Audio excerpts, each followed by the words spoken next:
Fala galera, estamos aqui para a estreia do podcast Civilizados. Nós que temos como objetivo aí transmitir experiências, as histórias dos nossos entrevistados, seja no campo da política, do mundo jurídico ou do empreendedorismo. Hoje nós estamos aqui com Paulo Litro, deputado estadual. Eu sou Rafael Evandro Mesquita, sou advogado. Eu sou André Ligna, sou advogado também. E Paulo, fala aí, se apresenta um pouco, conta sobre tua trajetória, sobre a tua história de vida aí. Paulo também é advogado, né? Advogado também que nem vocês. E da nossa terra aqui, nada melhor que você estreando aqui conosco, né? Esse novo projeto. Estamos muito contentes com a tua vinda, né? Com o aceite do convite. E fica à vontade aqui para compartilhar conosco. Bom, uma honra, né? Estar inaugurando aqui o podcast Civilizados. Quero parabenizar pela ideia, um projeto pioneiro aqui na nossa cidade, né? A gente costuma ver muito em Curitiba, cidades maiores, né? Os podcasts já há algum tempo organizados, mas aqui em Dois Vizinhos é o primeiro, né? Até onde eu sei é o primeiro. Então, parabenizar pela ideia. É importante a gente trocar também as informações, experiências, e através desse meio de comunicação a gente vai conseguir contar mais do dia a dia do nosso trabalho, né? E da nossa vida. Exatamente. Então, eu nasci em Pato Branco, mas só nasci em Pato Branco, né? Acho que 2, 3 dias depois eu já estava aqui em Dois Vizinhos.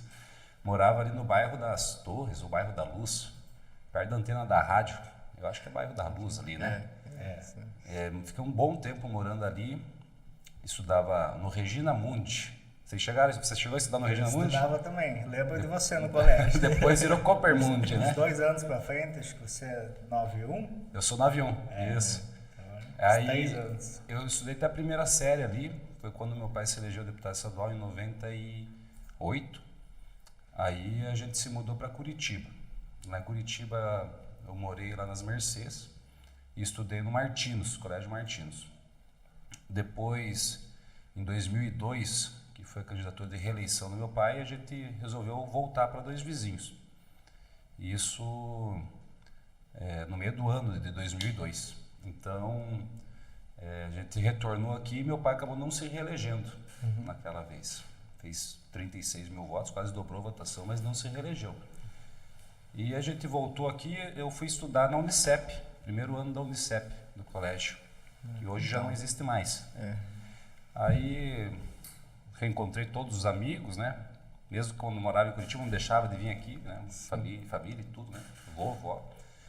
Mas comecei a reencontrar os amigos que também tinham estudado no Regina Mundi e Coppermundi e tinham ido para a Unicep.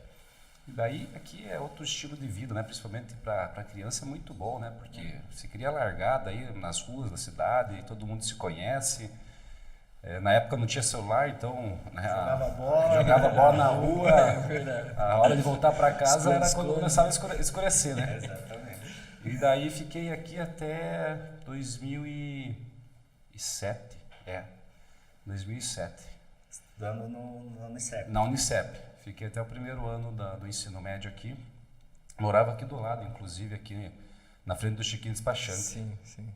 Morei também lá na frente da tua ex-casa, né? Perto do agora edifício Premier. Isso. Na frente do Bar do Alemão, acho que é o ponto de referência mais fácil, antigo, né? Isso, está assistindo a gente. Ali eu morei um bom tempo. E daí eu vim morar aqui nesse apartamento. Estudava no CEP de manhã e à tarde ficava na rua, né? Vinha tomar coca aqui no Viselar, aqui do lado também. E daí...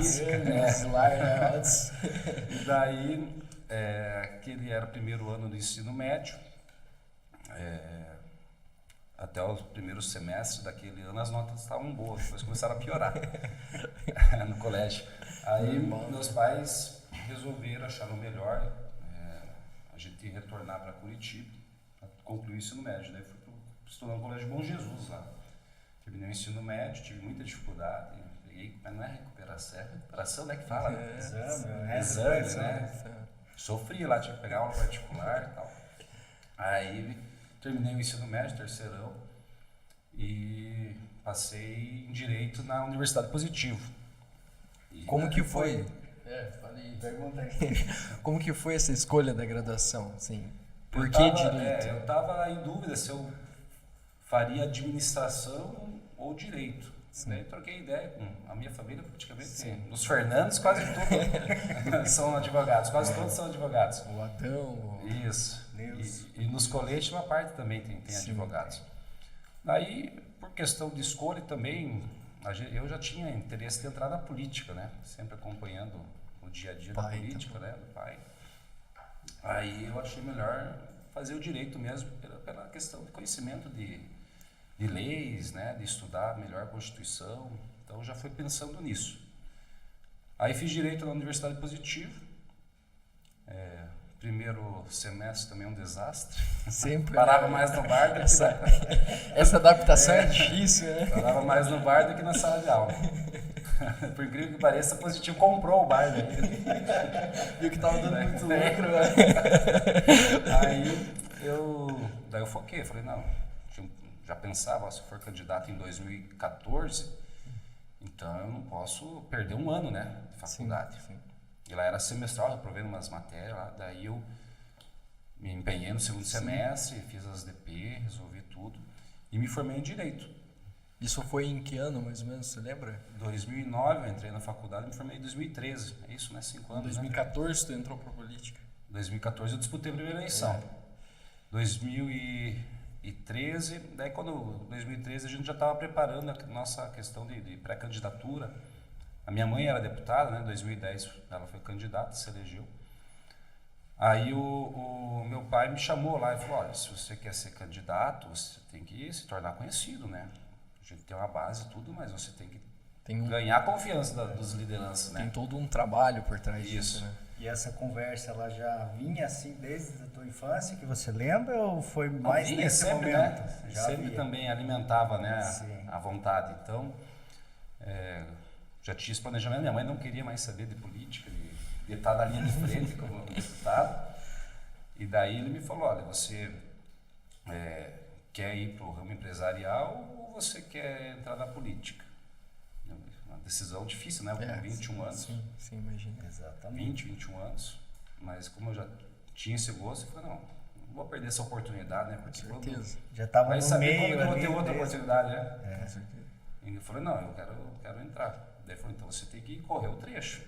Daí na sexta-feira, tive sorte também, porque daí eram 2 aulas de uma matéria e 2 aulas de outra matéria. Não sei se para vocês era assim também, né? Sim. 2 aulas de uma matéria, intervalo e 2 aulas. Geralmente. Então, na sexta-feira, ele podia faltar 20 vezes. 20 aulas podia faltar. Tudo computado. Essa conta sempre existe. Dava 10 dias, 10 sexta-feiras que podia faltar. Então, num semestre, não sei quantas sexta-feira tem, eu me programei ali. Eu saí na sexta de manhã, eu viajava para o interior e voltava no domingo. Mas eu também tinha que correr atrás do tempo perdido na faculdade. E daí outra coisa que ele me falou, né? Ele falou, se você quer realmente ser deputado, você precisa passar no AB. Ele falou, não paguei faculdade para você 5 anos não passar no AB. Então você tem que passar no AB. Passar no AB para não usar, né? Primeiro passo. Foi uma pressão para não usar, né? O primeiro passo de quem faz direito é passar no AB. Não interessa o que você vai fazer depois daquilo. Isso. Aí eu fiz a prova da OAB em 2013, a primeira prova. Daí eu passei na prova objetiva, né? Acho que 80 perguntas, né? Exato. E eu acertei 57. Era no mínimo 50. Assim ainda ou não? 40 é o corte, mínimo, né? Mínimo. Então eu acertei 57. Aí na prova dissertativa, daí eu fui fazer o cursinho, fiz o cursinho jurídico lá em Curitiba. Sim. Que daí as aulas eram nos finais de semana. Sim. Eu falei, já que eu passei, eu vou me dedicar agora para passar de uma vez por todas, porque senão começa a pressão, né? Não passa uma, não passa 2. Aí eu me dediquei lá, fiz a prova dissertativa e consegui também passar, uma boa nota também. E daí já tinha contato também, eu trabalhava no governo do estado, trabalhava na Casa Civil também, depois trabalhei na Secretaria de Assuntos Estratégicos. Isso foi durante a faculdade? Durante a faculdade. Tu entrou Trabalhava lá das 8h30, 9 horas até as 6 da tarde e depois ia para a faculdade. Aí concluí todos os objetivos, né? Daí em 2014 eu estava formado, daí comecei a focar só na política. Daí fui para a candidatura né? Aquela eleição também era a reeleição do Beto Richa, né? Sim. Era um candidato que era bom era bem, fazia bastante voto, né? Então, uma projeção muito boa de reeleição no primeiro turno. Então também ajuda, né, quando você tem um candidato a governador que vai se eleger, né, que puxa. Então a gente fez aquela vez 60.918 votos. Né? Minha mãe tinha feito 45 em 2010, 2014 a gente fez 15, 16 mil votos a mais praticamente. Deu 22, né? Foi 30% a mais praticamente. 22 anos. Como é que foi para você entrar na Assembleia Legislativa com 22 anos? Como é que hoje, pensando assim, o que passou pela tua cabeça ou as dificuldades que você enfrentou, como é que foi isso? Então, daí eu já estava mais ou menos habituado com o dia a dia da Assembleia porque estava lá direto. Mas daí você ser o deputado é diferente, começa a ser reuniões de comissão, plenário, os projetos. Fazer questão, eu sempre faço questão de analisar os projetos antes, né? Hoje eu estou na CCJ, então automaticamente antes do projeto entrar em plenário a gente já analisa. Mas na época eu fiz questão bem de estudar bastante, né? Peguei o regimento interno da Assembleia, dei uma olhada, dei uma lida no regimento interno para saber como é que funcionava tudo. E aquele ano foi um ano difícil também, porque logo de cara a gente teve aquela votação a respeito de servidores públicos, que deu aquela manifestação dos professores. Sim. Tinha umas 10, 15 mil pessoas lá, foi um momento difícil. Uma greve bem forte, né? Infelizmente aconteceu um fato lá, um embate entre polícia e os professores. Então foi um primeiro desafio, um desafio muito grande. Todo mundo que já estava lá, os deputados mais antigos, falavam, olha, que nem essa manifestação nunca teve aqui. O pessoal tinha 5 mandatos, 6 mandatos. Mas assim, o dia a dia lá a gente acaba pegando jeito. Então, depois que você entra na rotina, se torna muito mais fácil, se torna comum o dia a dia nosso dentro da Assembleia, né? E o direito, assim, você acha que te facilitou no teu trabalho como congressista ou não? Como é que tu enxerga isso? Facilitou porque é uma base, né? É uma base. Então, os projetos de lei, principalmente questão de apresentar um projeto, você saber se aquele projeto ele realmente pode tramitar na esfera estadual.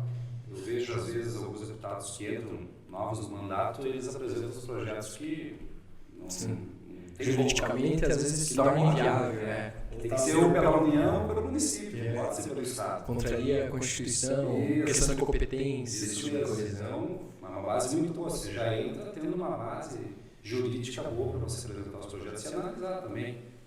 E eu já tinha também, como eu gostava de acompanhar o dia a dia da Assembleia, na faculdade, no direito constitucional, eu também já aprendi bem o trâmite, né, o processo legislativo. Era mais focado para o Congresso Nacional, mas o processo legislativo é mais ou menos o mesmo. Então deu uma base muito boa para entrar ali na Assembleia e saber o que realmente estava fazendo ali dentro. Eu acho que essa base do direito, assim, hoje formado no direito e exercendo a advocacia, eu acho assim que a população no geral, pelo menos, deveria de ter um conhecimento mínimo de direito, entendeu? Tipo, pelo menos direito constitucional e direito consumidor, que são coisas que são do dia a dia da população. Porque se você conversar com um jovem, eu tenho certeza que a maioria não sabe direito o que é a Constituição e o que ela fala, quais são os direitos que ela te outorga, o que ela te possibilita ou não, né? O artigo 5º, que é crucial, né? Básico, né? Direitos e garantias. Então, eu acho que importante para a sociedade. Sim. Até tem um projeto estadual, né, que agora incrementou o estudo integral, né? Aí tem algumas matérias extracurriculares. Eu sei porque meu irmão estuda no colégio público, então tem a questões ali de vida financeira, algo nesse sentido que o governo do estado implementou, e de tecnologia. Mas eu vejo que seria também crucial implementar uma questão de direito, sabe? Para as pessoas terem uma noção também. Uma base, né? Pelo menos isso também acho importante. No ensino médio, principalmente, né? Nem que seja durante um ano. Eu acho que também a grade curricular nossa está um pouco desatualizada, né? A grade curricular nacional. A gente tem que focar mais em questões aí, questões básicas, né? Porque eu vejo muita gente terminando o ensino médio, mas muitas vezes não sabendo fazer direito contas básicas de matemática, tendo alguns erros de português. Eu acho que a gente deveria ter uma boa base no ensino fundamental e médio, focado em português, matemática, alguns conhecimentos gerais, direito. Ou possibilitar. Deveria ter alguma mudança na grade. Não é fácil também, né? Você começa a mexer. É um sistema muito complexo. Do outro lado acha ruim, né? A gente que vive aqui no Paraná é uma realidade. Agora você pega um estado um pouco mais, né, complicado às vezes de implementar isso, até questão de profissionais, estrutura, investimentos, né? Mas seria muito bom que fosse feito. Acho que até teve uma diminuição nas aulas de filosofia e sociologia, né, no ensino médio, e realmente houve muitas barreiras para que isso fosse acontecer, justamente para focar em outras matérias, né. Nós temos aqui em Dois Vizinhos o Colégio Cívico Militar, que também é um exemplo aí de ensino no Brasil, né. Geralmente o pessoal que estuda no Colégio Cívico Militar, eles têm a nota acima da média brasileira. Uma cobrança diferente, né? Todo um sistema, uma disciplina, um regramento. Tem uma aula a mais, né? Durante a grade curricular tem uma aula a mais por dia. E também eles focam na questão da hierarquia, na questão cívica, né? Do respeito. Então eu acho importante ter esses valores, né? Com certeza. Fica aí um projeto, né? Já que vai para deputado federal, quem sabe, né? Fica aí uma ideia e um projeto para ser trabalhado, talvez amadurecido, né? Discutido aí depois, quando estiver representando aí nós lá no Congresso. É verdade, não. Conta para nós um pouco mais desse projeto aí. De buscar uma das cadeiras lá. Isso. Então, assim, a gente fez uma análise. Questão da região Sudoeste, questão estadual e a questão do Sudoeste, principalmente Sudoeste, Oeste, da região da Cantu aqui, que é a região de Laranjeiras do Sul. Se a gente levar em consideração a legislatura passada, com a atual legislatura, nós tivemos aí uma perda de representatividade. Nós tínhamos aqui na região do Sudoeste, vamos pegar os deputados que tinham o título de eleitor aqui na nossa região do Sudoeste. Na legislatura passada, nós tínhamos o Nelson Meura, que não disputou a eleição e acabou falecendo depois. Sim. O Assis do Couto, que disputou a eleição, não se elegeu. Escravinato também. O escravinato já é de Toledo, na região oeste, mas daqui do Sudoeste. E a Leandre, que estava na legislatura passada e se reelegeu. Cresceu a votação, inclusive. Então, aqui no Sudoeste, vamos dizer que tinha 3 daqui, o título daqui do Sudoeste, e ficou só a Leandre. E além disso, nós tínhamos o Escravinato, que atuava na região forte também, e que se elegeu, mas faleceu de Covid. O Rossoni, que era o chefe da Casa Civil, deputado federal, não se reelegeu. O Serralho também acabou não se reelegendo, não disputa a eleição. Guerra. O Alcine Guerra lá atrás também, né? Não se reelegeu, também não disputou mais. O Filho, eu acho, na última. O Pedro entrou candidato, também não se elegeu. Então existe um espaço, um vácuo, e acabou se elegendo muitas vezes gente que é de outras regiões e que nunca mais aparece aqui, ou que nem vieram aqui. Teve uma onda muito forte da questão do Bolsonaro também na eleição passada, que elegeu muitos deputados vinculados ao bolsonarismo, né? Por da segurança pública, e que também acabaram fazendo votos sem apoio de liderança e também não tem vínculo com as cidades daqui dessas regiões. Uma identificação. Né? Isso. Então, assim, existe um espaço para ser ocupado. Se a gente não colocar o nosso nome à disposição, outras pessoas ocupam, né? E tem que ter viabilidade da eleição, né? Aqui Dois Vizinhos sozinhos, nós tivemos a eleição para prefeito, acho que deu 21, 22 mil votos bons, né? Para deputado pode crescer um pouquinho mais por causa da questão da campanha de fazer título de jovens, acho que cresce um pouquinho também a votação, uns 23, 24 mil votos bons. Só Dois Vizinhos não elege um deputado federal. Mesmo se votar 100%, que é difícil, né? É difícil. Não agrada todo mundo, não, gente. Não elege. Então, a gente tem um trabalho em todo o estado do Paraná, acho que 100 e poucos municípios, todas as regiões do estado, a gente atua forte, né? Mas principalmente aqui no Sudoeste, no Oeste e na Cantu. E a gente está trabalhando agora com essa possibilidade. A meta nossa é se eleger bem, né? Fazer mais de 100 mil votos. Eu acredito que uns 80 mil votos no PSD, que é o partido que eu estou, elejo. Mas a gente quer fazer mais de 100. Essa é a meta. Agora a gente tem que combinar com o povo e com Deus. Né? Mas o trabalho está sendo feito, porque eu acompanhei você nas redes sociais, até eu estava comentando ali, que você tinha visitado várias cidades essa semana, né? O total foi quantos?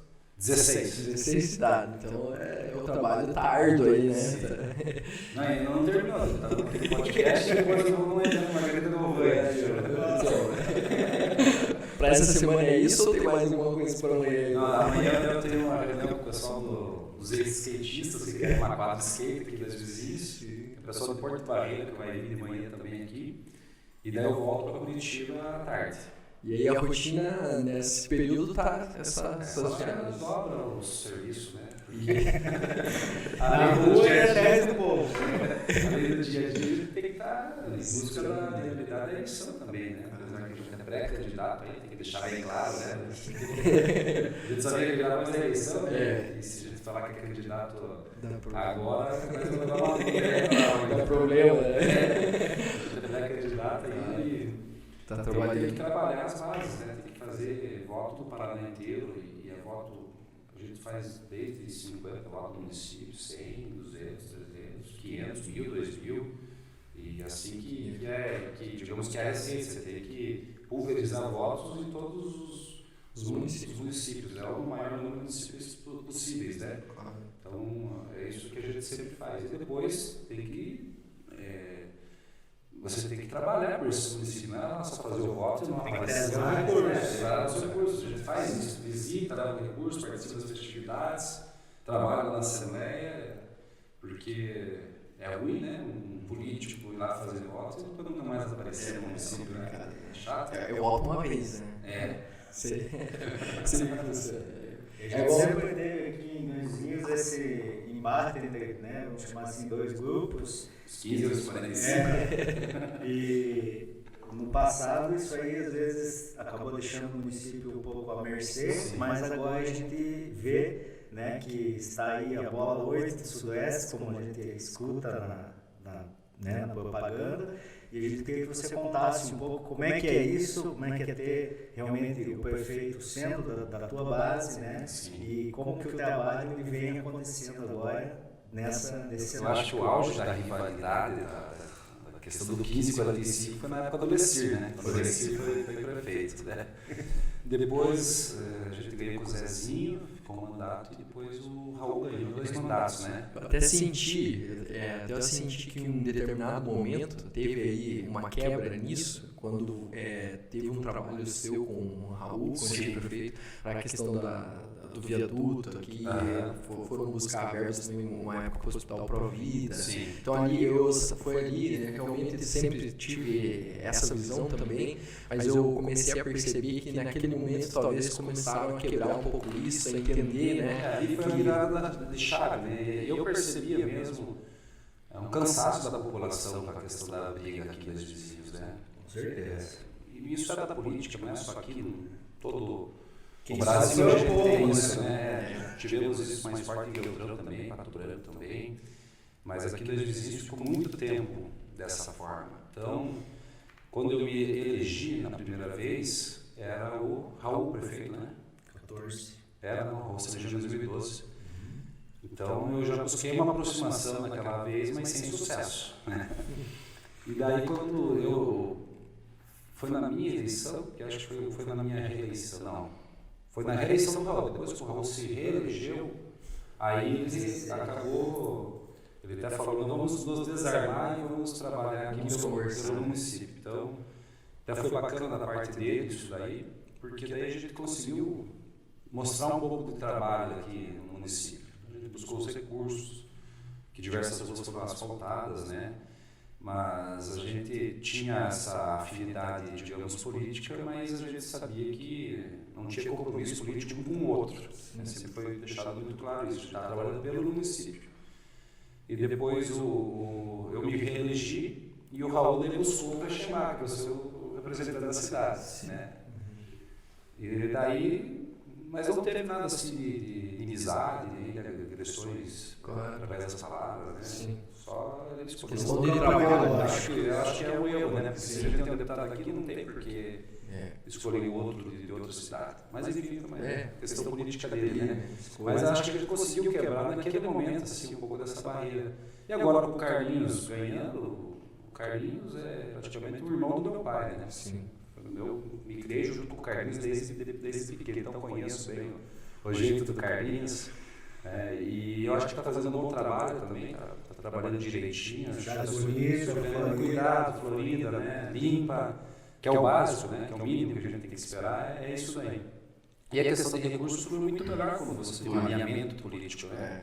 Tanto que o governador veio aqui, só do nosso mandato, e esse segundo mandato dá 62 milhões. Daí a gente fez uma propaganda, a gente colocou as fotos lá durante o evento e daí a gente escreveu lá, né? Confira essa informação no site, né? Os outros não sabem, mentira. A gente colocou uma matéria no site, onde estava os recursos que Importante. Senão falava, não, mentira, tá mentindo no final, tá lá no site. Confira lá, fiquei curioso.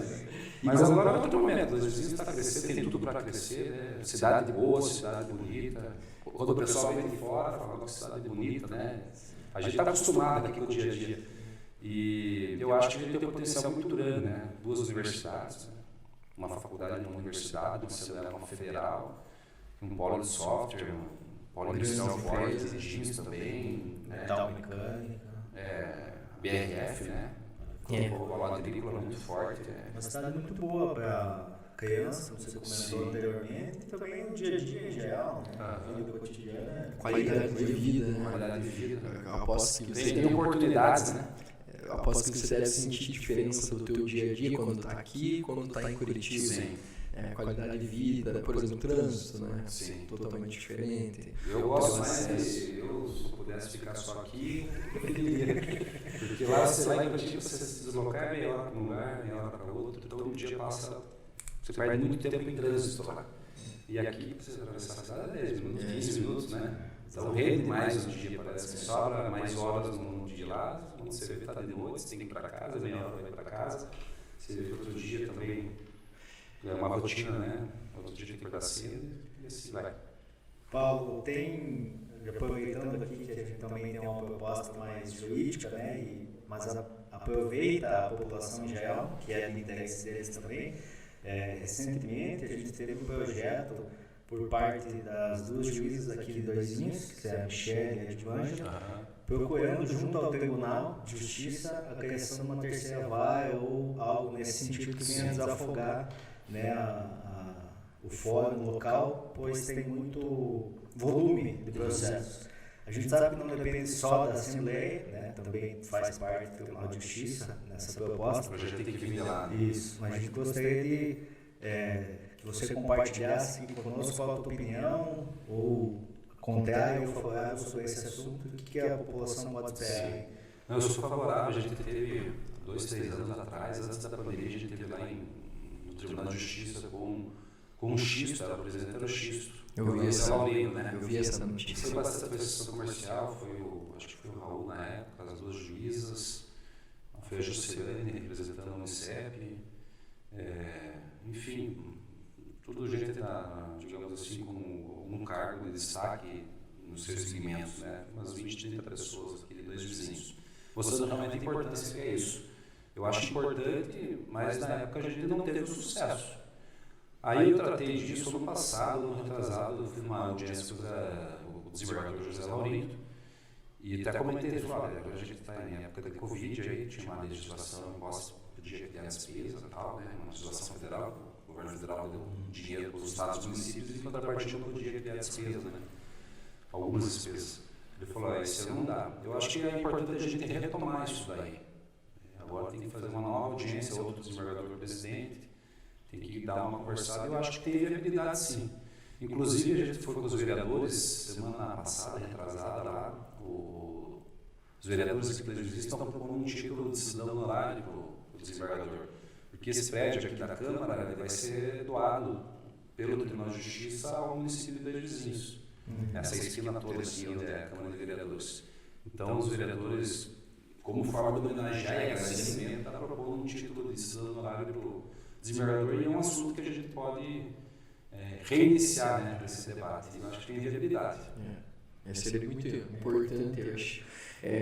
Importante que a cidade comporta, né? O volume de processo é grande também, né, na comarca. Tem uma acessibilidade maior para a população que às vezes espera um elevado número de tempo até ter o seu processo decidido. Então também alivia quem trabalha no judiciário.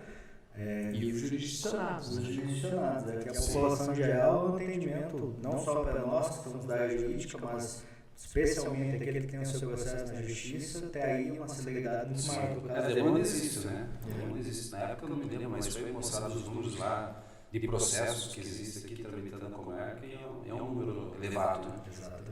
Mas esse assunto também ele vai mais a fundo também. Tem outros fatores que comportam, que influenciam nisso, porque, por exemplo, aqui o tribunal também tem um problema com concurso público. Isso. Porque pessoal, né? E pessoal, tanto servidor, técnicos quanto magistrados, porque falta magistrados aqui regularmente deveria ter as duas juízas e um juiz substituto, né? Então hoje a gente está sem juiz substituto e a juíza titular está afastada por uma questão de saúde, né? Ele está de licença. Então de titular nós só temos a Advângela que está respondendo e aí outros juízes.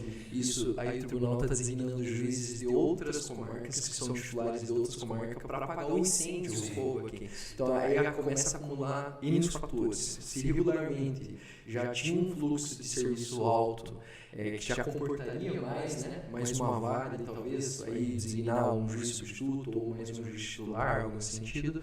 Agora piora a situação, né? Mas é uma questão também de orçamento e organização do tribunal, né? Que deveria analisar essa questão. Mas é muito importante ter um representante político que contribua, né? Que participe da forma que você já participou, que eu acompanhei, inclusive, na época, quando foi feita essa reunião, eu vi que a Michelle acompanhou você, e teve um pessoal que foi acompanhando, isso eu fui noticiado.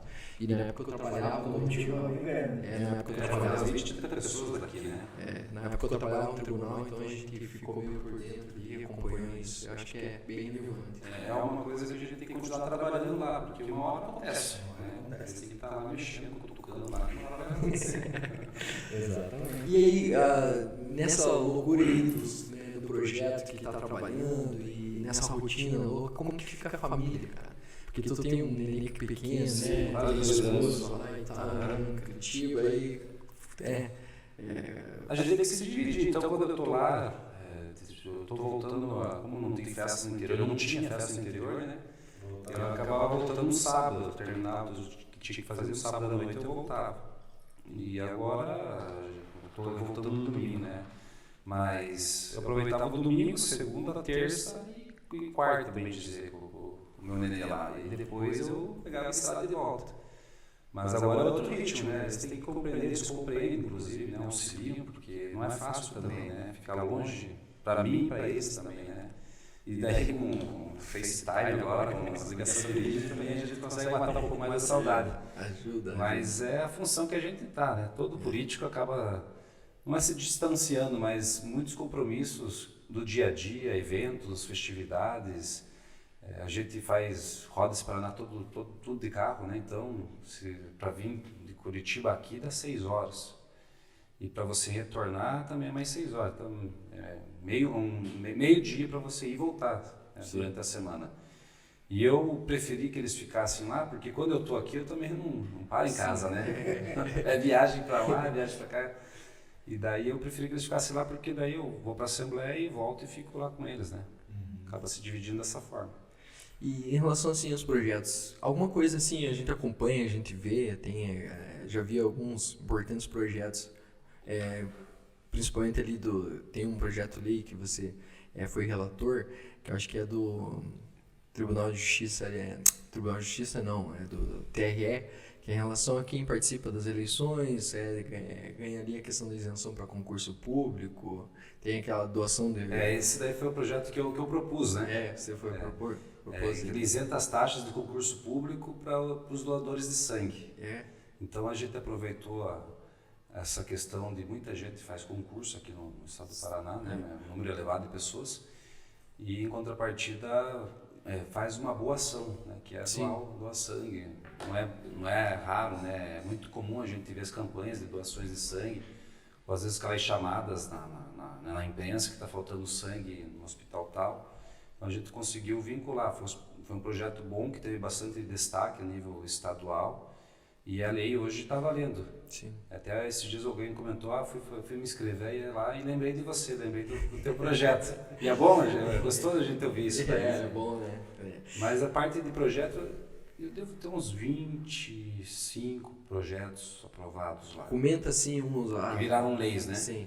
Comenta assim, se você tiver algum em mente aqui que foram para você assim marcantes, ou que, sei lá, o primeiro projeto, ou algo nesse sentido que marcou para você algum desses projetos. O primeiro projeto meu, protocolei no primeiro dia lá de mandato, foi o primeiro emprego, né? Ele isenta, o melhor, ele prioriza, ele garante 10% das vagas das empresas que recebem incentivos fiscais do governo do estado para o primeiro emprego, para o jovem.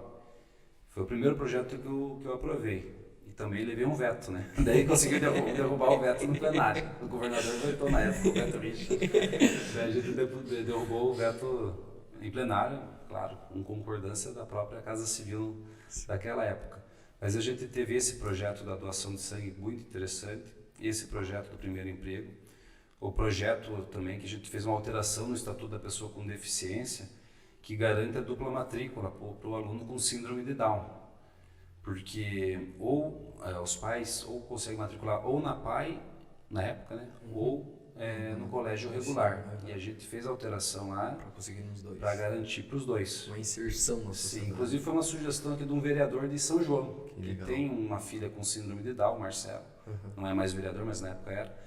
E ele me falei, deixa eu analisar o que pode ser feito. E daí a gente pegou o estatuto da pessoa com deficiência, que tinha umas previsões assim de questão de matrícula, né? E daí a gente propôs a alteração legislativa. Tem outros projetos também que a gente tem aprovado, que tiveram destaques assim, mas eu não consigo me lembrar agora. São muitos. Mas assim, digamos que nesses 2 mandatos a gente tem uns 25 projetos, ou melhor, leis, né? Que são leis importantes. E além disso, tem outros tantos que de utilidade pública, né, de associação, que daí é muito comum a gente ter uma associação nos municípios que querem utilidade pública estadual, que daí pedem para a gente protocola lá e faz virar lei, que daí é outro tanto. Né? E outros também não passaram na CCJ.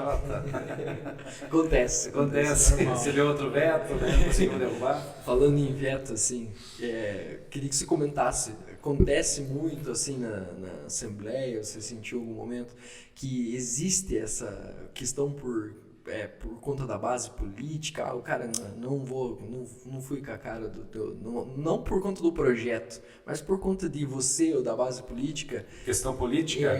Existe muito isso, você sentiu isso no começo, ainda sente? Já volta e meia acontece, né? Mas aconteceu mais no passado, nessa legislatura não é tanto.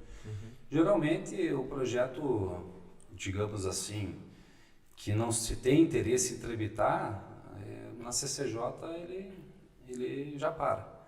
Né? Ou não é pautado, porque quem define a pauta ali, a tramitação dos projetos é o presidente. O presidente que despacha os projetos para a CCJ, que é a primeira comissão. E lá o presidente da CCJ é que coloca na pauta o projeto. Então não tem prazo lá para o projeto, muitas vezes fica para 2, 3 anos. Então se o presidente não é pautado. Se o presidente quiser dar uma enrolada, isso, é seguro. E daí, às vezes pauta e não passa na CCJ, porque ali são 13 deputados, se eu não me engano. Tem que fazer as contas aqui, mas acho que são 13 deputados. E ali é uma comissão que realmente breca o projeto, que segura o projeto, porque as outras são pareceres opinativos, né? As comissões temáticas, né? Comissão de Indústria e Comércio, Comissão de Agricultura. Eles dão um parecer opinativo, não tem o poder de arquivar o processo. Só a CCJ tem o poder de arquivar o projeto. Então, passou na CCJ e vai para a plenária, mais cedo ou mais tarde. E daí, quando tem o interesse dos deputados um projeto que não é pautado, a gente consegue o regime de urgência. A gente teve esses dias aquele projeto acho que era do passaporte sanitário, que vedava o passaporte sanitário, né? De alguns municípios estava cobrando carteira de vacinação para entrar em determinados setores. E daí teve um grupo de deputados que conseguiram o número mínimo de assinaturas para fazer o regime de urgência, e a partir de ter o regime de urgência você tem o prazo ali de 24 horas para analisar nas comissões, pedir vista mais 24 horas, daí ele obrigatoriamente tem que tramitar. Né? E até daí teve alguns deputados que entraram na justiça para segurar daí o projeto pela a justiça deu uma liminar, mas depois caiu a liminar. Então você veja que existe a briga, né? Uns que eram a favor do passaporte sanitário. Daí virou aquela discussão. Mas o projeto foi aprovado, foi aprovado. Existe essa briga de poderes, né? E hoje está muito E os interesses políticos também, né? Sim. Tá muito claro assim hoje no Brasil, interferência de um poder no outro, questão do STF, de Bolsonaro e tudo isso. E a gente passou aí também pela Lava Jato, que foi um marco, um divisor de águas aí. Divisor de águas. E parece que a coisa começou a voltar para trás, né? Foram aprovadas outras leis e o combate à corrupção que estava ocorrendo parece que agora se voltou contra aqueles que estavam fazendo o combate. Citando propriamente, né, o Deltan e o Sérgio Moro, tem uma questão própria ali deles. Como que você enxerga isso, essa interferência, né, você que está lá na Assembleia, que é um poder constituído, essa rixa entre os poderes, como é que você vê isso? No Estado é mais tranquilo, cada poder respeita os seus limites constitucionais, né? O Judiciário, o Legislativo e o Executivo, existe uma boa interação entre os poderes, mas não há intervenção de um no outro. Agora, a nível nacional, a gente percebe realmente um poder interferindo no outro, né? Principalmente o STF. E na questão da Lava Jato, né, parece que aqueles que investigaram e condenaram, parece que eles cometeram um crime agora. Existe uma inversão de valores, né, que a gente está vendo aí. E muitas decisões que tramitaram na Justiça Federal aqui do Paraná, lá em Curitiba, elas estão sendo revogadas pelo STF, né? Ou pela habilidade do próprio advogado, vocês que são advogados, né, sabem disso, pela habilidade jurídica do advogado de achar algum furo, algum problema do processo, alguma ilegalidade, algum abuso.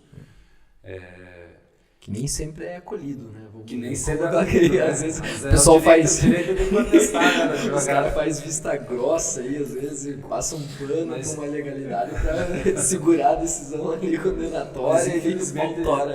A gente está vendo aí umas aberrações constitucionais, né, no dia a dia aí. Infelizmente. E agora está muito em evidência, a população está acompanhando mais o mundo político, né? E o mundo jurídico. Uma vez o povo sabia a escalação decor da seleção brasileira, hoje nem sabe quem está jogando, se ganhou, se perdeu o Brasil, né? Mas sabe quem são os ministros do STF. Exatamente. Por um lado isso é bom, acho importante a população participar e estar bem informada sempre. Mas eu acho que também é porque o STF mudou um pouco a agenda dele, entendeu? Porque antes ali da Lava Jato eu sinto que o STF não tinha uma agenda tão participativa, né? Até estava lendo um livro esses dias sobre isso, que fala justamente sobre o STF. O título do livro é Aos 11. E aí ele fala justamente isso, que a Lava Jato foi um marco para a história do STF, porque depois que começou a dar estourar esse problema para a mídia e o pessoal começou a cobrar os ministros e tal, cada um começou a pautar uma agenda própria e começaram a fazer viagens de interesse próprio de cada um dos ministros.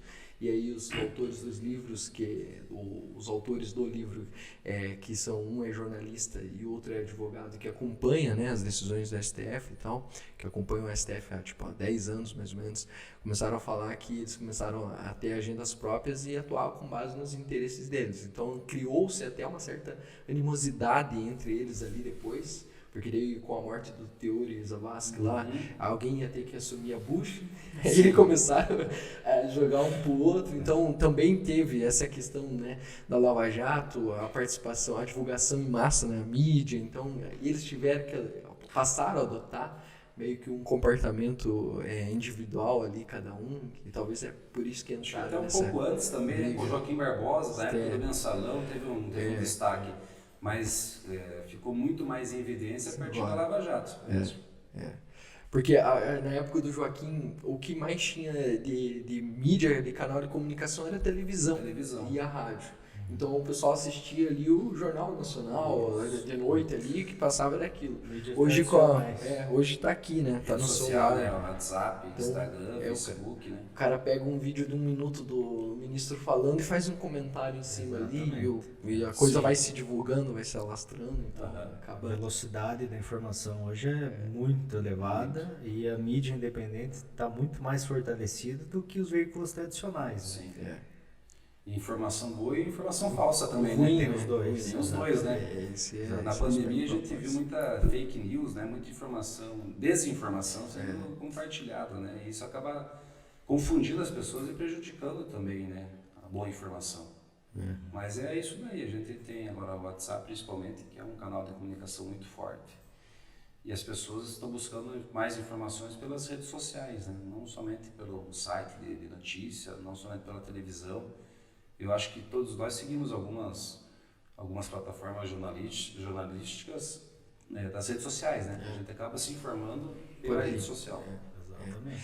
E até agora mudando de assunto ali e tal, quando até um tempo atrás eu pensei que você ia para o executivo. Eu pensei, o Paulo ali é presidente do PSDB e tal, o PSDB não está sem uma representatividade para governo, né? Não tinha muitas opções de nome para o governo. Eu pensei, será que o cara não vai para o executivo? Eu queria saber assim, hoje você sendo pré-candidato, né, vai estar fazendo todo um trabalho para a candidatura e para a eleição e para exercer o mandato. Qual é o teu objetivo? Tipo, até onde você quer chegar? Você tem uma ideia, uma idealização? Ou você está vivendo um momento cada vez? Fale um pouco sobre isso. A gente pensa em crescer naturalmente a gente pensa em crescer na vida pública. Mas o foco agora realmente está na eleição futura de deputado federal. Eu acho que é um passo nesse caminho, nessa trajetória. Mas a gente percebe que existe um espaço também no executivo a nível estadual, a nível de Paraná. Porque depois do Ratinho vem quem? Essas é provável que possa ser um nome novo. Né? Nós vivemos uma época aí, da nossa infância até agora, que nós tínhamos algumas pessoas que sempre estavam em evidência, como Álvaro Dias, que continua no Senado até hoje, um bom político, Requião, que sempre disputou a eleição, aí o Beto, que foi também uma novidade no Senado Executivo Estadual, Flávio e depois veio o Ratinho, né? Flávio Arnes também, mas são pessoas, tirando o Beto, que acho que não tem 60 anos ainda, os outros todos acima de 60, 70 anos, então existe um espaço grande para crescer na vida pública aqui a nível estadual. A ideia é fazer um bom mandato de deputado federal futuramente, a gente conseguir um bom destaque lá e depois ir trabalhando, vendo as oportunidades também, porque as oportunidades elas passam pela gente, a gente tem que saber agarrar, porque nem esse deputado federal é uma oportunidade que apareceu para nós. Contexto totalmente favorável. E se eu não fosse candidato, provavelmente outro seria candidato aqui e poderia se eleger. E talvez nos próximos 20 anos seria muito difícil eu conseguir me eleger deputado federal. Na próxima eleição nós vamos, tirando essa 2022, mas em 2026 nós vamos ter vaga para os deputados federais e estaduais, mais 2 de Senado e uma de governador e uma de vice-governador. E bem provável que sejam nomes novos que vão disputar os pleitos, né? Então, fazendo um bom trabalho, eu acho que a gente pode crescer no jogo político aqui estadual. Depende só da gente, né? Exatamente. E o povo, ele procura o novo, né? Sim. Ele está em busca do seu representante, de se identificar com alguém, e é muito forte isso da renovação. Já faz umas 2 eleições, a gente tem percebido as mudanças, né? As mudanças, exatamente. Aqui em Doizinhos mesmo, por exemplo, na Câmara Municipal, já teve uma renovação. Acho que só se reelegeu o Benini, né? Aqui. Isso. Foi, né? E o Juarez e o Mesomo, acho. O Juarez e o Mesomo se reelegeu 3 de 11, né? Exatamente. E não foi só aqui, nos municípios ao entorno, a maioria dos vereadores não se reelegeram, né? Que demonstra a população buscando justamente A se renovação, identificar com alguém. Quer dizer que estão mais cautelosos, que estão mais rigorosos, analisando, né, participando, né? Isso é importante, isso é um trabalho. Mas assim, tem algum sonho, tipo, em relação à área política, ao mundo, né? Figura Eu gostaria de ser governador de estado. Boa, né? Boa, né? Esse é o sonho, né? É importante. Acho que todo mundo que está na política sonha, né? Sim. E de 11 milhões de habitantes que o estado tem, é só um que vira, né? A cada 4 anos. Não é fácil. Não, é um trabalho. Tem que trabalhar. A gente sabe das dificuldades por a gente ser de município pequeno, né? Sim. De concorrer com alguém que é lá de Curitiba. Vocês lembram da eleição do Beto em 2010? O Beto aqui no Sudeste perdeu uns 42 municípios. Perdeu bastante voto. E eu acho que no estado ele ganhou em 50 municípios. E foram justamente os maiores. Ele ganhou em Curitiba bem, ele ganhou em Londrina, Maringá, Guarapuava. E dos menores ele perdeu. Então eu tenho que fazer um trabalho de... Inverso. tem que trabalhar, aparecer bem na mídia, fazer esse trabalho, digamos que é um trabalho de formiguinha, de visitar, de estar presente, de se tornar conhecido. Né? Mas é muito mais fácil, ou menos difícil alguém que é de Curitiba, que foi prefeito, virar governador, do que a gente aqui no interior do estado, que é um município de 45 mil habitantes. E eu penso que isso também é a nível nacional. Uhum. Porque quando você pensa candidato à presidência, é o mesmo sentido. Você vai ver o pessoal São Paulo, Rio de Janeiro, Minas Gerais. Então, geralmente grandes polos, grandes centros, né? Os pessoal pensam em candidatos. E o Paraná acho que nunca teve um presidente da República, né? Não. O Rio Grande do Sul já teve. Mais uma possibilidade. Paulo, presidente da República. Mas é logo, né? 2050.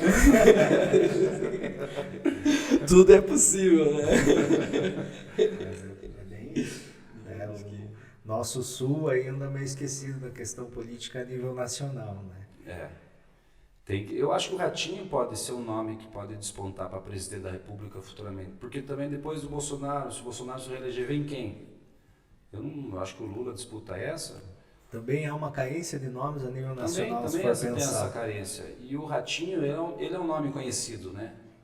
Por ser governador e também pelo pai ser apresentador de televisão. Então o Brasil inteiro já conhece o nome Ratinho. E andou Com bem certeza ele sai na frente, se um dia ele pensar em disputar. Andou bem na pandemia, não ficou com aquela mão firme como teve outros em Não quis se aparecer, né? Não quis ganhar voto em cima de uma pandemia.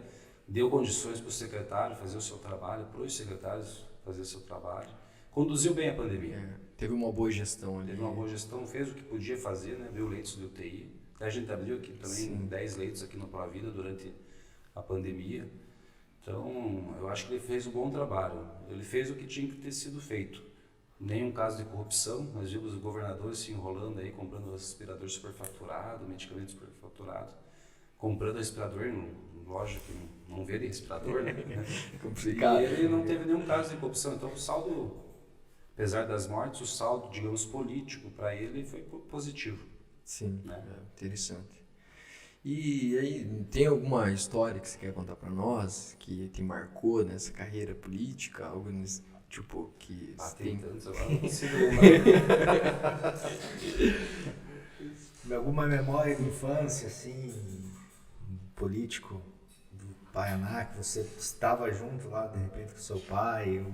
Viu, quando eu morava aqui no bairro das Torres ali, a minha casa, o comitê do meu pai era na minha casa. Então eu acordava de manhã cedo, às 8, eu era pequeno, 8, 9 horas, era gente assim, ó. E gente que tava, meu pai já nem estava em casa, então ficava minha mãe cozinhando lá dentro da cozinha, organizando a casa, e aquele povo entra e sai toda hora de gente, né, e reunião. E quando vinha o Osmar Dias, o Álvaro Dias, eles ficavam lá em casa, né, que era o alinhamento político do meu pai, era com essas lideranças na época. Sim. Então eles dormiam lá no meu quarto, né, eu perdi a cama, eu tinha que dormir junto com os pais. Então, foi sempre assim a vida, sempre recebendo muita gente em casa, sempre tendo muitas reuniões políticas em casa. Meu pai e minha mãe sempre gostaram de atender as pessoas, né, de receber as pessoas dentro de casa. E quando a gente foi morar em Curitiba, muita gente que ia a Curitiba, aqui do interior, ficava lá em casa. Eu perdi a cama de volta para esse pessoal. Eles dormiam lá em casa. Muita gente que ia fazer tratamento de saúde ficava lá em casa. Então, a minha vida sempre foi com gente, perto de gente, com gente de tudo quanto é tipo de classe social. E esse jeito de fazer política é o jeito que eu me espelho hoje, né? De atender as pessoas, de estar presente, de conversar com as pessoas, de poder fazer as coisas pelas pessoas, poder ajudar as pessoas conforme a gente pode, tem condições de ajudar. Sim, importantíssimo, né? Já criou um ambiente, já foi moldado ali no meio da política. E meu avô foi prefeito aqui também, né? Sim. O Cocolete, que faleceu uns 3, 4 anos atrás, já faz algum tempo, né? E depois meu tio foi deputado também, o Nereu Macian. Sim. Ele tem uma veia política bem Isso, forte na dos família. dois lados da família, né? Tio, vai correr pra onde, né? Você deixa na minha família, meu avô foi prefeito, meu tio foi deputado, mas meu pai, ele, digamos assim, não teve o apoio político do meu avô e do meu tio. Na verdade, o meu tio, eles ficaram sem se falar anos, né? Eles ficaram brigados tempo quando ele era assim. Daquela época ainda que o pessoal brigava bastante. O pessoal da família brigava. Não que hoje não brigue, né? Briga mesmo. Então a veia política minha é muito forte na família, né? Eu tô há 6 mandatos que a gente está lá na Assembleia, a gente nunca caiu a votação, sempre foi crescendo a nossa votação. Até na última eleição, foi uma eleição difícil por causa da onda Bolsonaro, muita gente não se reelegeu. E a gente conseguiu crescer ali 800, 900 votos, uma eleição muito difícil, né?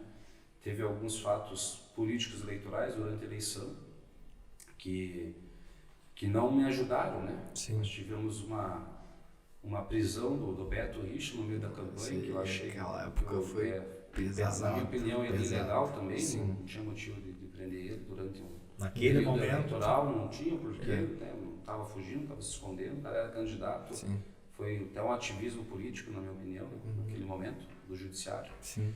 Daí tivemos o Alckmin, que não cresceu na questão eleitoral. Sim. Pelo contrário, ele caiu a porcentagem de votos dele, né? E também teve a Cida Borghetti, que foi uma candidata que chegou nos 15%, 16% e não cresceu mais. Sim. Então foi uma eleição muito difícil para nós, a eleição passada. Mas mesmo assim a gente fez uma boa votação. Do jeito que a gente esperava que fosse fazer 150, 200 mil votos, não se elegeram. Foi o caso do Rossoni. Eu achava que o Rossoni ia fazer mais de 200 mil votos, fez 70 mil votos. É uma eleição difícil. E eu acho que a próxima eleição, essa eleição de 2022, vai ser uma eleição mais de voto de liderança. O vereador que vai na casa e vai pedir, do prefeito, do vice-prefeito, que na eleição passada foi um voto de onda, muito em cima do Bolsonaro. De ideologia, mas... E polarizou também, né? O Haddad e o Bolsonaro, então os candidatos do PT lá que estavam com o Haddad cresceram e os candidatos do Bolsonaro não cresceram. Né? Eu acho que vai ser uma eleição polarizada também, essa de agora. Não acho que uma terceira via tenha condições de crescer, até mesmo porque a terceira via está fragmentada, né? Conseguiram do jeito que aí está, não é uma terceira via, né? Não conseguimos se consolidar como um movimento. Quarta, quinta, sexta, sétima via, né? Eles não conseguiram unificar. Tá uma briga para ver quem vai assumir a liderança da terceira via, os caras não se decidem, né? 3, 4%, né? E aí, desse jeito, numa eleição como a que aí se apresenta, não consegue decolar. Não decola. Mas para deputado estadual e federal, eu acho que é uma eleição que vai votar o voto da liderança. Claro que vai ter o pessoal que vai procurar votar no jeito que vai estar ligado com o Bolsonaro, com o Lula, é natural. Sim. Mas não vai ser a mesma onda que foi na eleição passada, de 2018.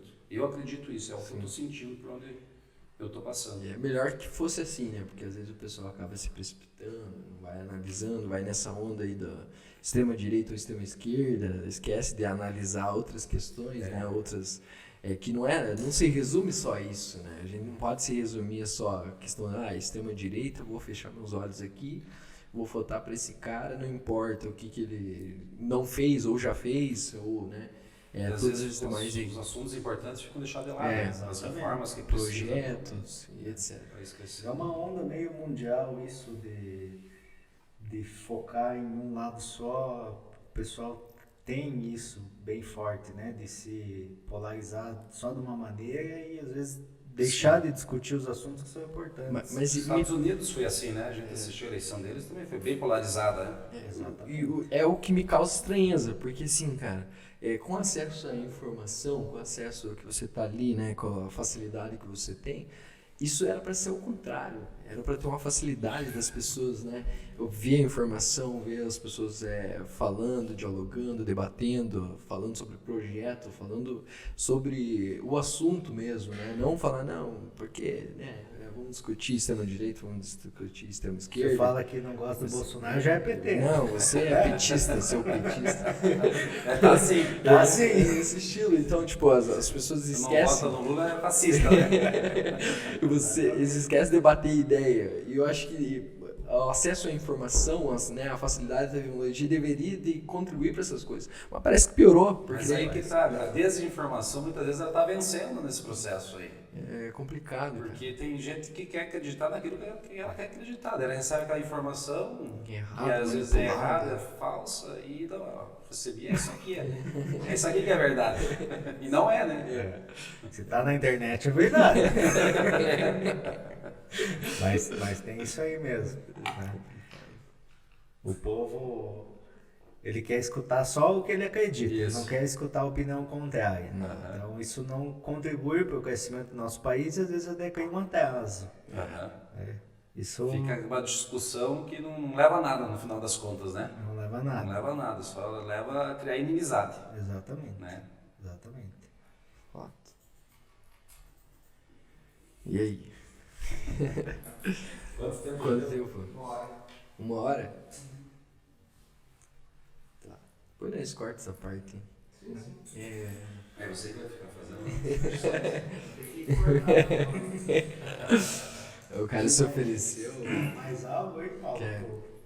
Acho que não foi falado, alguma coisa que gostaria de... Quer contribuir, Se falar? vocês quiserem falar da questão da mudança de partido, não sei se interessa aqui. Eu ia perguntar, Eu fiquei meio assim, né? Eu também. Então, pô, podemos perguntar? Vamos falar isso aí. Quer As perguntas? Até que tá aí no jeito, cara, essa foi a primeira vez, né? Que a gente tava fazendo isso. Até nós estávamos carregados aqui de pergunta, né? Então, vamos lá. Então, Paulo, recentemente a gente acompanhou aí que você mudou o partido, né? Após um longo período no PSDB, que já vinha aí do seu pai, a gente quer que você comente. Inclusive foi presidente, muito bem lembrado, presidente estadual por muitos anos. Provavelmente nesse período se organizou todo o partido, Sim. Depois veio a sair do partido. Como que foi isso? Então, eu assumi o partido em 2019, assumi a presidência estadual, venci uma disputa interna que teve, a gente não chegou a ter a disputa na convenção, mas na época uma parte do partido queria o Traiano ser o presidente estadual e outra parte queria que eu fosse. Dividir os cabeça branca e os cabeça preta, né? Os novos e os mais antigos do partido. Mas no final das contas a gente conseguiu convergir, todo mundo aceitou o nome, o Traiano ficou de vice-presidente. E daí a gente pegou o partido com dificuldades, né? Em função das eleições de 2018. Até pela questão do Beto, né? Deu uma queimada. A questão do Alckmin também, né? Sim. A questão do Alckmin que não cresceu na votação, partido que sempre ia para o segundo turno, não conseguiu crescer. E aí a gente começou a fazer um trabalho de base, de filiar novas pessoas, de buscar candidatos a prefeito, candidatos a vereador. Teve uma reforma eleitoral nesse momento, que daí não coligava mais, né? Sim. Não coligava mais para proporcional, então tinha que fazer a chapa no partido para viabilizar a candidatura dos vereadores. Então teve uma mudança no meio desse tempo. Mas o partido tinha e tem muitas lideranças boas espalhadas em todo o estado do Paraná. Então a gente começou a entrar em contato, colocar à disposição Para mim, particularmente, foi muito bom, porque daí começou a aparecer também o nosso nome em outros lugares que a gente não trabalhava, não tinha uma base outras áreas, eleitoral, conhecimento de gente também, de pessoas, né? E abre também um pouco a nossa visão, porque daí a gente começou a ter contato com o pessoal de Brasília, com o presidente nacional, reunião nacional do partido. Fui em reunião, estava o Alckmin, o Serra, o Bruno Araújo, o Tasso Gereissati.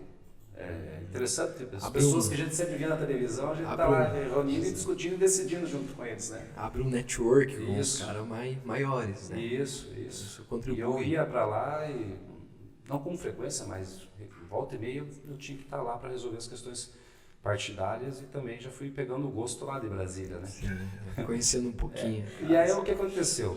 Teve as prévias do PSDB, a disputa do Eduardo Leite, principalmente com o Dória, né? Sim. Tinha mais o Arthur Virgílio, mas o Arthur não cresceu. E o Dória acabou ganhando as prévias.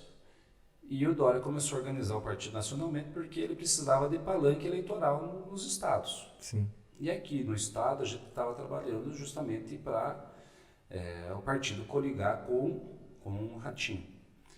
E aí tive uma informação, até conversei na época com o César Silvestre, o ex-prefeito de Guarapuava, e ele me informou que ele estava saindo do Podemos, ele era presidente estadual do Podemos, e que ele estava procurando um partido, tinha até pensado no PSDB para se filiar. Eu falei, olha, César, tenho uma boa relação com você, né? Conheço o Cezinha faz tempo, mas eu tenho um compromisso com o Ratinho, eu já não apoiei o Ratinho, fui com a Cida na eleição passada, e o Ratinho está me atendendo aqui, está atendendo meus municípios. Ele nunca fez barganha, vou te atender, eu preciso do teu apoio político, futuro de reeleição. Mas automaticamente eu me senti na obrigação de ajudá-lo. Eu acho que o Ratinho está fazendo um bom trabalho. Falei, olha, aqui eu não tenho interesse que você entre em função do compromisso. Aí o que aconteceu? Houve uma ala do partido que se mobilizou, falou com o Dória, com o presidente nacional. Uma questão nacional é importante para uma candidatura a presidente ter um palanque de uma candidatura a governador no estado. E acabaram fazendo a filiação lá por Brasília, né, do César Silvestre.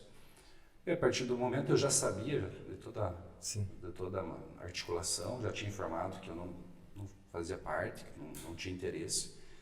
Mas a partir do momento que fizeram a filiação, pelo compromisso que eu tenho com o Ratinho, eu no outro dia já anunciei a renúncia da presidência estadual. Isso foi numa terça-feira, eu acho. Foi uma terça-feira que eles anunciaram. Eu sabia da reunião lá em São Paulo com o Dória, e eles anunciaram lá a filiação do Cezinha. E na quarta-feira eu estava aqui em Dois Vizinhos, e daí eu já comecei a receber ligação. O primeiro que me ligou foi o Álvaro Dias, convidando para entrar no Podemos. Depois o governador me ligou, era umas 9 e pouco da manhã, o governador me ligou, estava num evento, acho que no litoral. Ele me ligou, olha, obrigado pela parceria, pela lealdade, né? Sim. Não sei se você quer sair do PSDB ou não, mas de qualquer maneira o PSD está de portas abertas para você. Segunda-feira eu quero tomar um café contigo para a gente debater esses assuntos. Então eu já deixei uma reunião pré-agendado na segunda-feira com ele, e a partir daquele momento eu recebi esse convite além do Podemos e do PSD, recebi mais 6 convites de partido, além do PSDB que não queria que eu saísse do partido.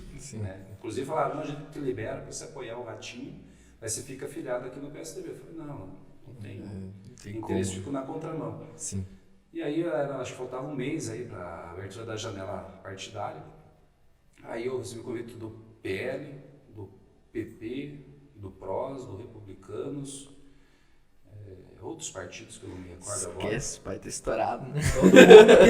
Todo mundo queria. Recebi um agitado, né?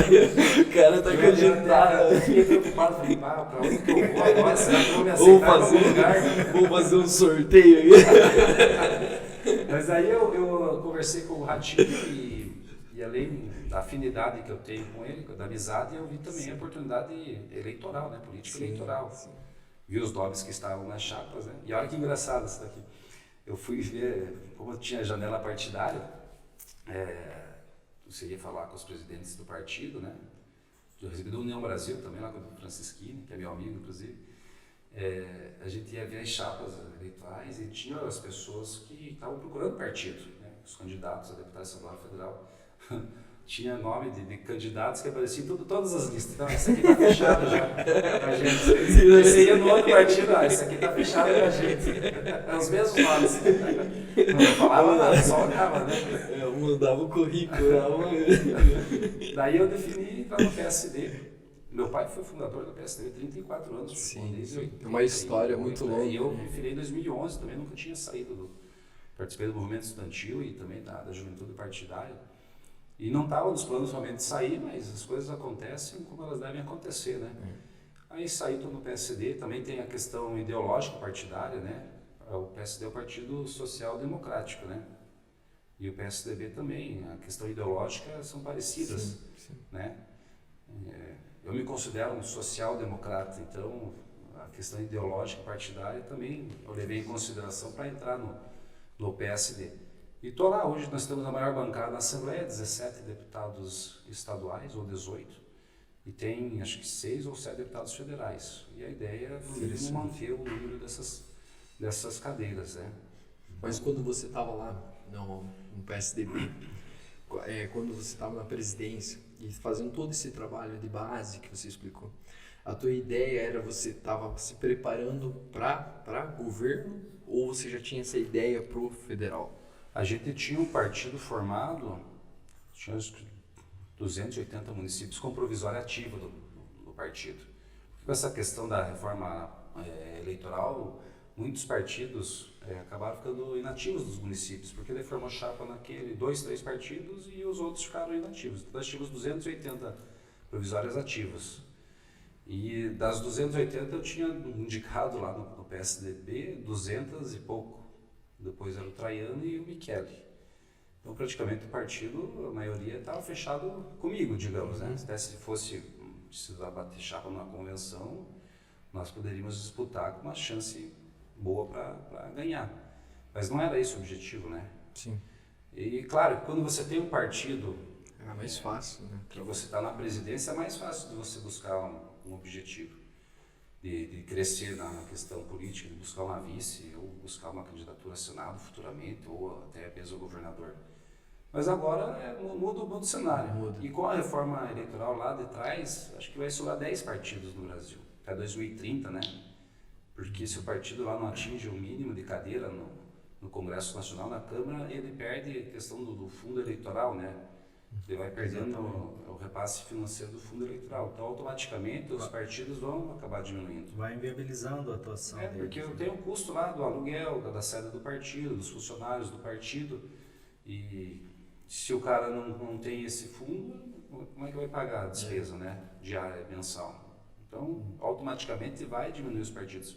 Vocês vão ver nessa eleição aqui no Paraná, vai ter acho que uns 10, 12 partidos com chapa que vão fazer deputados, né? E vai ficar só esse futuramente no Brasil, que são os maiores. Os menores vão acabar. Os mais organizados Os vão mais permanecer. organizados, isso. O restante vai acabar. O restante vai acabar. A onda vai passar. Isso. Tem partido que tem muita história, né? Tem muito chão, então tem uma organização mais trabalhada, então é mais difícil. Vai sofrer com isso, né? Mas não vai se impactar tanto quanto. Que por um lado é muito partido, né? Tinha 32 partidos, é muito partido, né? Acaba se perdendo um pouco. Pulveriza muito. Pulveriza muito e perdeu muito aquela questão ideológica, né? Ideológica partidária. Hoje é difícil você ter essa questão ideológica. Na época era mais forte isso aqui no Brasil. Eu acho que o PT tem isso bem, né? Bem forte dentro dos filiados. Agora a gente tem o Bolsonaro, que não é pelo partido, mas é pela pessoa também, que também tem as questões ideológicas bem alinhadas. E é um que outro partido que tem a questão ideológica. O resto virou uma sigla para o cara se filiar e ser candidato. Muitas vezes o cara está filiado lá num partido, quer votar para um presidente do outro partido e para deputado vota para outro, né? Mistura tudo, é assim. E o Paulo, quase encaminhando então para o final, o que você deixaria de mensagem para quem tem interesse em entrar na política e que teria que iniciar do zero, assim? qual que seria o teu conselho e a tua sugestão? Olha, primeiro fazer um raio-x político do bairro, da cidade, ver a oportunidade. Geralmente começa por vereador, né? E vereador eu acho que é a disputa mais difícil que tem, porque todo mundo tem um amigo, um colega, o cara que joga bola, o vizinho, um familiar que é candidato a vereador, né? Então a eleição de vereador eu acredito que seja a mais difícil que tem nesse cenário. Nenhuma delas é fácil, né? Mas a do vereador é muito difícil porque acaba dividindo muito os votos. E até contar um caso aqui, teve uma vez um rapaz que foi candidato a vereador e ele sempre tinha amizade em relação, e quando eu chegava lá em Curitiba, o cara perguntava, como é que tá? Não, já 1.100 e poucos votos. E outro dia 1.200 e pouco. Cada pessoa que falava que ia votar, ele confirmava, né? Ele achava que o cara ia votar. Abriu as urnas, deu 100 e poucos votos. Imagina o desespero do cara. Ele achou que todo mundo que falava que ia votar, ia votar. Então, essa eleição de vereador é realmente difícil. Mas tem que começar a participar, às vezes, de algum conselho na cidade, estar ativo, engajado em alguma causa. Nós temos aí associações, ONGs, Rotary, aqui na cidade, Lions, que são clubes de serviços que também ajudam a dar uma base para a pessoa entrar na política. Eu sei que o objetivo desses clubes não é isso, mas ajuda a fazer um network, conversar com as pessoas. Quem não é visto não é lembrado. Isso, e buscar sempre se destacar, né, naquilo que faz, porque existem várias formas de você entrar na política. Ou você ajuda as pessoas de inúmeras formas, ou você se destaca na área, no segmento que você trabalha, ou você tem uma rede de amizade muito grande e vem uma onda de apoio e o cara acaba se elegendo. Mas tem que trabalhar, tem que se dedicar bastante, porque a política acaba te tomando tempo. Eu conheço muita gente que entrou rica na política e saiu sem nada, né? Porque ao invés de você estar trabalhando na sua empresa, cuidando dos seus negócios, você está na correria do dia a dia da política que ela acaba exigindo. Se você quiser fazer uma carreira na política, você tem que trabalhar, você tem que estar correndo, você tem que estar visitando. Então, isso te toma tempo, né? Acaba resolvendo o problema dos outros, porque o político é funcionário do povo, então você trabalha para o povo, você resolve o problema do povo, né, diariamente. Mas tem que ter força de vontade, tem que trabalhar, não desistir, se dedicar, identificar lideranças na rua, no bairro e trabalhar com as lideranças para conseguir a votação. E depois, eu costumo falar que a primeira reeleição ela é a mais difícil, né?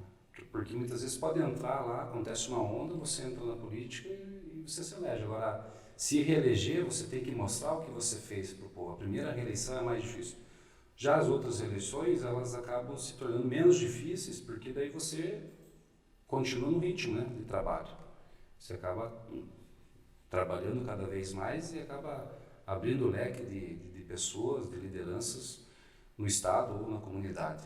Então a primeira reeleição é mais difícil, mas tem que se empenhar, não é fácil. É uma missão nobre que poucas pessoas que chegam lá, mas tem que se dedicar, porque o povo cobra. Para você construir é difícil, mas para você perder é muito fácil. Exatamente. Vide aí, né, algumas notícias nacionais e estaduais que a gente já acompanhou. Bacana, muito obrigado pela tua participação, agradecemos, satisfação estar entrevistando você nessa oportunidade, ter esse bate-papo, né, contigo. Estamos aí de portas abertas, né, André, quando quiser ir retornar, conversar conosco, né, legal, futuramente. E também não vamos esquecer de agradecer, né, nosso amigo Emiliano aí, que veio aí para nós, né, essa contribuição é muito importante e não vai cortar, deixa isso aí. Eu vi o gesto aí, tá? Você deixa isso aí, porque para contribuir é importante, né, vir dar essa força aí para nós. Então, e também o pessoal que participou do sorteio, né, a Franco Decorações, André Materiais de Construção, vocês dão esse impulso para nós, que estamos no início, é bem importante, né? Faz toda a diferença, né, André? Com certeza. Agradecer, então, Paulo, a vinda, né? O aceite do convite, foi uma boa conversa. Gostamos bastante desse Paulo mais descontraído aqui, né? Que a gente vê mais no rádio, um pouco mais sério. Mais formal. Aqui mais informal. E que bom que você aceitou, aí a gente agradece. Obrigado, né, pela oportunidade. Parabenizar vocês, né? 2 jovens. Quantos anos vocês têm? Eu 25. 28. 25 e 28, né? Eu vi vocês crescer, né? Tô com 30. Eu sou tio, né? Tô parecendo um tiozão, né?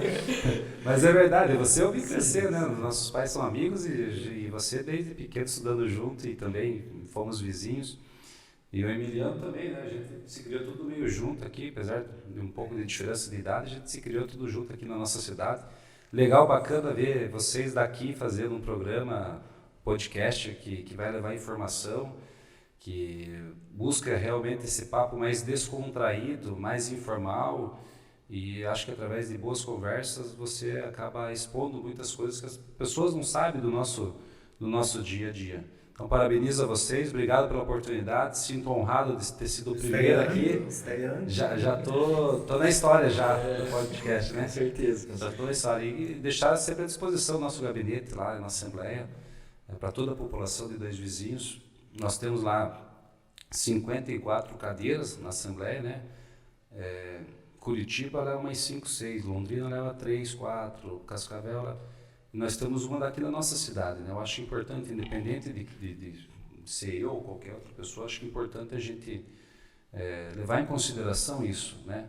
Que nem eu falei, se todo mundo votasse aqui, não elege um deputado estadual. Precisa no mínimo 40 mil votos. Da terra aqui. Isso, e para federal precisa no mínimo 80 mil votos, né? Eu acho que essa eleição é mais ou menos isso que precisa. Então, quando a gente vai sentar lá na Assembleia para discutir um assunto, ou no governo, o nome de Dois Vizinhos ganha destaque, né? A região ganha destaque. Então, eu acho importante a gente ressaltar isso daí também.